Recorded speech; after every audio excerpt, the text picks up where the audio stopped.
પરોઢ થતાં જ ગામમાં આખામાં વાત ફેલાઈ, સાંભળનારા સો સતબંધ। વાતમાં રાત પડી ગઈ। ઢબુએ વાળું લઈને પાદર ભણી પગ ઉપાડ્યા। ઘણાએ ઢબુને વાર્યો, કેટલાકે સમજાવ્યો, પણ ઢબુ એકનો બે ન થયો, તે ન જ થયો। આખરે ઢબુની માં એક કાળજું કઠણ કરી જવાની મજૂરી આપી। આખું ગામ ચોરે ભેગું થયું છે। સોના જીવ તાળવે ચોટેલ છે। ઢબુડાની હિંમત જોવા સો ઊંચા નીચા થઈ રહ્યા છે। જતાં જતાં ઢબુડાએ ગામ તરફ જોઈને કહ્યું, ગામવાસીઓ, આજે કાં તો ઢબુ નહીં, કાં તો ભૂત નહીં। ઢબુએ ઝપાટા ભેર પગ ઉપાડ્યા। હરખભેર એ વડલાની નજીક આવ્યો। ખોખારો ખાધો એટલે ગઈ રાતની માફક વડલામાં કડાકા ભડાકા થયા। ભયંકર કિક્યારીઓ નીકળી। ગામ લોકો આ દ્રશ્ય જોઈને ગભરાયા। સોના જીવ તાળવે આવ્યા। એટલામાં ગર્જના ભેર અવાજ થયો, હા હા, ઈ બેટમજી પોતાને ભૂતનો બાપ સમજે છે કેમ? હા હા, અરે હા ભૂતડા, હા, બાપ નહીં પણ આજે તો ભૂતનો દાદો છું, દાદો। અલિયા, રાતે તો તને છોકરું સમજીને જવા દીધો, એમાં આજે તું દાદા બની ગયો કેમ? હા, મરવા જ નીકળ્યો છે તો નજીક આવ, તને ખાઈને બહુ દિવસોની ભૂખ મિટાવું। ભૂખ આવ ને એમ કરતાં ફરી ભડાકા થયા। વડલો સળગવા લાગ્યો।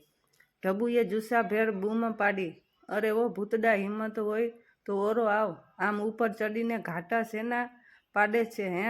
ઢબુ બોલી રહે એટલામાં તો બંને હાથમાં ડંજનો બંધ તારામંડળ સળગાવીને અબુનું બનાવટી ભૂત એની નજીક આવી ગયું। આવતા ભેરે જ એણે ઢબુની પીઠ પર જોરથી મુક્કો માર્યો। ઢબુ ચિત્કારવાનો અવાજ કરીને ભોંય પર ઢળી પડ્યો। ઢબુનો ચિત્કાર સાંભળી ગામ લોકોનો જીવ ફરી તાળવે ચોટ્યો। બંને બથમ થયા। સન સન કન કન અવાજો ગામ લોકોના કાને પડ્યા। એવામાં થોડી વારે ભૂતે બૂમ પાડી, અલિયા, મારી ચોટલી છોડી દે, પીડા થાય છે ને મારા પ્રાણ જાય એવું થાય છે। નહીં છોડું ભૂતડા, નહીં જ, હવે તો હું તારા દાદાનોય દાદો। એ છોકરા, મને છોડી દે, તને કદી હેરાન નહીં કરું। ભૂતનો અવાજ ગામ લોકોના કાને ગયો। લોકો સમજી ગયા કે ઢબુડાએ ભૂતને પકડ્યું છે એટલે સૌને હિંમત આવી। સર્વ કાને બધા જોઈ સાંભળી રહ્યા। ઢબુ કહે, ભૂતડા, હું તને તો જ છોડું જો તું હવેથી કોઈને ડરાવે નહીં।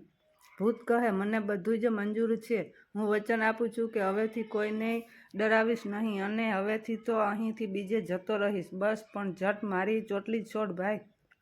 ઢબુએ ભૂતની ચોટલીના વાળ કાપ્યા અને પાસેની શીશીમાં ભર્યા। ફરી જોરદાર ભડાકો થયો। હવે હું વડલેથી જતો રહીશ ભાઈ, પણ હવે છોડ, કહે તું ભૂત ભાગવા લાગ્યું। ગામ લોકોએ જોયું, સાંભળ્યું, સૌ રાજી થયા। બીજે દિવસે સૌની હાજરીમાં અબુ મામાના ઘેરથી આવ્યો। બધાએ અબુને ઢબુના પરાક્રમની માંડીને વાત કરી। અબુ ઢબુ આ સાંભળી ને મનમાં હરખાતા હતા।